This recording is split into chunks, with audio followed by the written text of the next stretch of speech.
한 주간에 핫했던 사건, 사고나 과거 이슈 사건을 패널과 함께 다시 한번 되짚어보는 현장 그 사건입니다. 요즘 길거리를 다니다 보면 시민들 가운데 문신한 사람들 자주 볼 수 있는데요. 그만큼 문신이 이제는 일상화됐다 해도 무리는 아닐 겁니다. 그런데 이 문신 시술을 하는 사람, 즉 문신사들이 최근 국회 앞에 모여 대규모 집회를 열었습니다.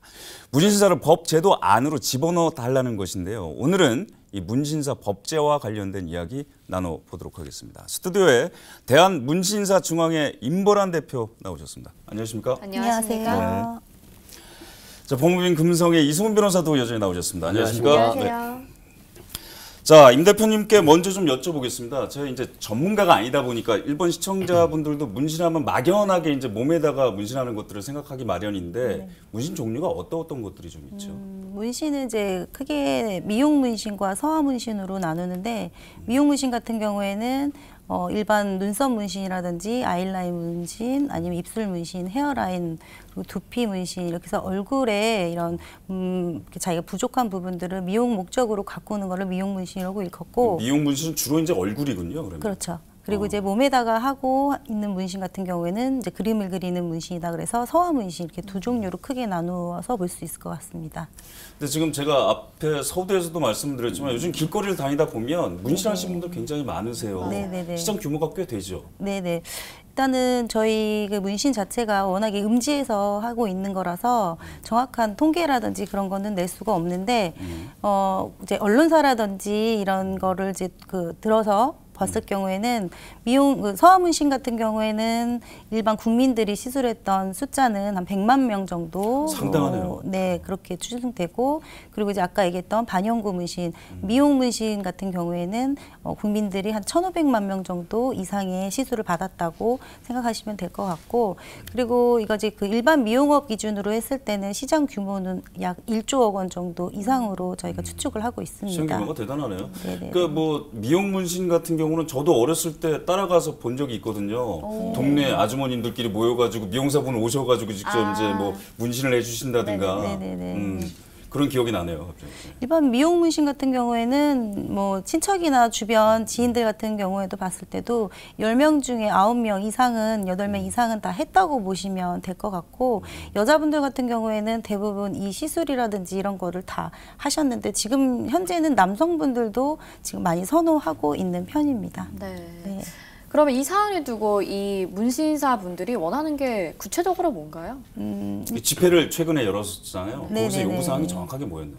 일단은 문신사들을 일단 전문직으로 인정을 해달라는 게 가장 큰 목적이었고, 두 번째는 이게 그 걸맞는 법규를 만들어서 전문가로 인정을 하고, 그리고 이에 걸맞는 교육을 받고 정부와 그 사회적으로 관리 감독을 해서 이제 문신에 관한 안정적으로 할 수 있는 직업군으로 인정해달라는 게 가장 컸었던 것 같습니다. 네. 아까 제가 말씀 잠깐 드렸었지만 저 어렸을 때 가보면은 예전에 이제 쌍꺼풀 수술도 그런 데서 하고 그랬었거든요. 이게 몰래 했어서 불법이다 보니까 지금 법이 없기 때문에 이제 불법이라고 볼 수가 있는 건데 어떤 부분들이 걸리는 거죠? 문신 같은 경우는. 네. 최근에 뭐 쌍꺼풀 같은 경우는 거의 의사 선생님들이 하시죠. 그렇죠. 이제 많이 변했죠. 근데 이제 지금 문신 같은 경우는 여전히 불법의 영역으로 남아 있는데 보건범죄 단속에 관한 특별조치법이 있어요. 거기에는 이제 의료인이 아니면 의료행위를 할 수 없는데 이 문신을 갖다가 의료행위로 보는 거죠. 그러니까 질병을 예방한다거나 치료하는 건 아니지만 건강상 위해를 발생시킬 우려가 있는 행위로 보고 있기 때문에 이 경우는 이제 의료행위로 보는 겁니다. 결과적으로. 그래서 보건범죄 단속에 관한 특별조치법에 해당되면 무기 또는 징역 2년 이상의 징역이나 또는 100만 원 이상 1,000만 원 이하의 벌금에 처하고 있어요. 굉장히 셉니다. 그다음에 이제 가끔 미용사분들이 미용업으로 영업 신고를 하고 나서 영업을 하는 경우도 있는데 이게 공중위생관리법에는 문신이라고 하는 걸 금지하고 있어요. 예, 그래서 이 경우 이 법에 해당되면 6개월 이하의 징역이나 500만 원 이하의 벌금이 처하게 되는데 상대적으로 좀 낮은 편이죠. 지금 말씀하신 건 이제 의료행위를 했을 경우고. 네. 의료행위를 받았을 경우도 처벌이 되는 아니, 이제 거예요? 손님 같은 경우는 의료를 받았을 경우에는 처벌이 안 되고 있어요. 저 같은 경우도 이제 눈썹 문신을 지인이 한번 권유해서 한번 해봤는데 네. 뭐 전혀 뭐 무서운 건 하나도 없더라고요. 네, 그리고 뭐 좀 더 나아졌다 이런 말씀을 많이 하셨는데 이게 대법원 판례가 27년 전 판례예요. 아, 27년 전에. 그래서 그 전까지만 해도 실상 이런 문신 시술이 이루어졌었는데 27년 전 대법원 판결을 계기로 이제 불법화가 됐습니다. 근데 그때만 해도 이제 조폭들이 이제 문신을 온몸에 전신에 문신을 하다 보니까 아무래도 여기에 대한 국민들의 거부감도 있었거든요. 근데 최근에는 굉장히 많이 과학기술이 발전하지 않았습니까? 그렇죠. 그래서 이제 기술도 많이 발전. 네, 이게 이제 건강상 위해를 발생시키는 우려가 있을 만큼 이런 보건위생상의 문제가 있냐라고 봤을 때 최근에 이제 문신 하시는 분들의 어떤 위생 상태를 보면 정말 너무 많이 좋아진 것 같아요. 네. 그리고 일단 일회용 침 자체를 쓰질 않고요. 굉장히 깨끗한 환경에서 하고 있기 때문에 오히려 의사 선생님들이 문신 하시는 분들한테 배워서 문신을 하고 있는 것 같아요. 그럼 그거 하나만 좀 여쭤볼게요. 네. 의료 행위를 법적으로는 보는 거잖아요. 그런데 의사들이 하는 경우는 거의 없습니다. 네. 의사가 고용해서 하는 경우는 어떻게 되는 거예요? 그렇습니다. 우리 한국에서 지금 10명도 안 된다고 그래요. 근데 그 의사들 중에서도 문신을 지우는 일을 많이 하세요. 그렇다면 그 많은 사람들이 문신을 하는데 1000만 명 정도가 했다고 하는데 그렇다면은 의사 선생님이 했을 일은 거의 만무하고요. 그렇죠. 쉽지 의사 선생님이 고용을 해서 문신업자를 고용해서 하는 경우도 있거든요. 네. 근데 이 경우는 의사 선생님까지도 의료법 위반의 공범이 되는 겁니다. 그래서 같이 처벌되는 거예요.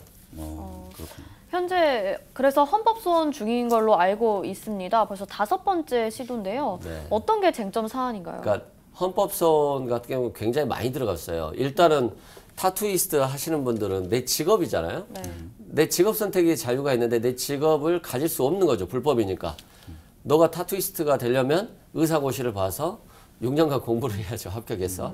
말이 안 되지 않습니까? 그 문신에 맞는 교육 환경을 조성해서 관리 감독을 하면 충분할 것 같은데 굳이 의사고시를 합격한 의사 선생님들이 문신을 하지는 않거든요. 그러다 보면 직업 선택의 자유가 없어지잖아요. 그리고 예술의 자유가 없어지고요. 근데 문신을 바꾸자 하는 사람도 의사 선생님한테 더 비싼 돈을 주고 받아봤더니 문신이 별로 안 예쁜 거예요. 그래서 다시 문신업자를 찾아가는 경우도 많아요. 네. 그렇다 보면 자신이 선택받을 수 있는 행복추구권 같은 게 침해될 수 있거든요.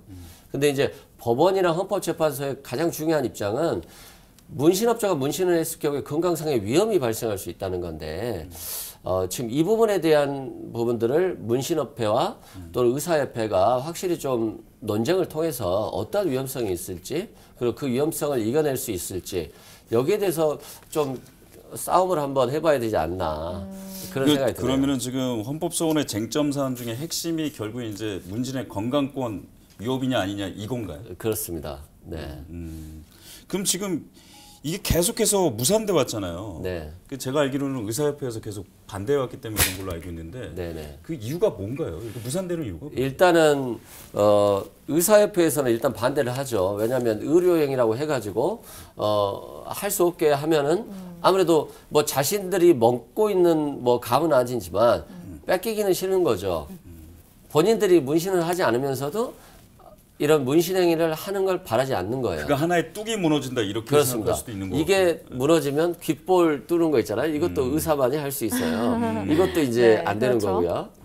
그래서 그 자기 귀걸이도 의사만 할 수 있는 건가요? 아니 이제 그런 논리라면 네, 그렇죠. 아마 그럴 겁니다. 네, 의사만 네, 할 네. 수 있을 거예요. 어. 병원에서만 할 수 있을 거고요. 그래서 이런 독자적 영업권을 부여했을 때 뚝이 무너지듯이 관련 유사 업종으로 이게 그 효과가 있을 수 있잖아요. 그렇기 때문에 의사협회에서는 아주 강하게 반대하고 있는 시점입니다. 네. 그 앞서 말씀드렸다시피 의사들이 반대하는 것이 이제 국민의 건강권을 들고 나오는 거잖아요. 그러면은 의사들이 시술을 하면 문제가 없고 또 문신사들이 시술을 하면 문제가 발생할 수 있다라는 논리가 맞다고 보시나요? 어떻게 생각하시나요? 그러니까 의사도 제 생각엔 의사도 결국은 사람이잖아요. 그래서 의사들도 보건과 위생의 그런 것들이 것들이 무너진다고 하면 저희랑도 별다른 차이가 없다고 생각을 합니다. 네. 네. 그 시술 방법이나 뭐 약품의 차이가 있거나 그런 건가요? 약품의 차이 같은 거는 없고요. 일단은 그들이나 저희들이서 구입하는 약품이나 염료 같은 경우에는 같은 회사에서 나오는 제품으로서 국내 허가받은 제품을 다 같이 사용을 하고 있어요. 그래서 일단은 뭐 의사가 해야지 보건과 위생에 그런 침해를 하지 않는다라고 그렇게 논리 주장을 한다면 입으로 들어가는 뭐 김밥 같은 것도 결국에는 의사가 말아서 팔아야 된다는 그런 논리라도 같다고 저는 생각을 하고 있습니다. 네. 그 문신에 대한 국민 인식 문제 뭐 이런 것들이 해결이 좀 숙제해야 될 것들이 많을 것 같습니다. 법제화를 위해서 문신업계의 숙제 어떤 것들이 있을까요?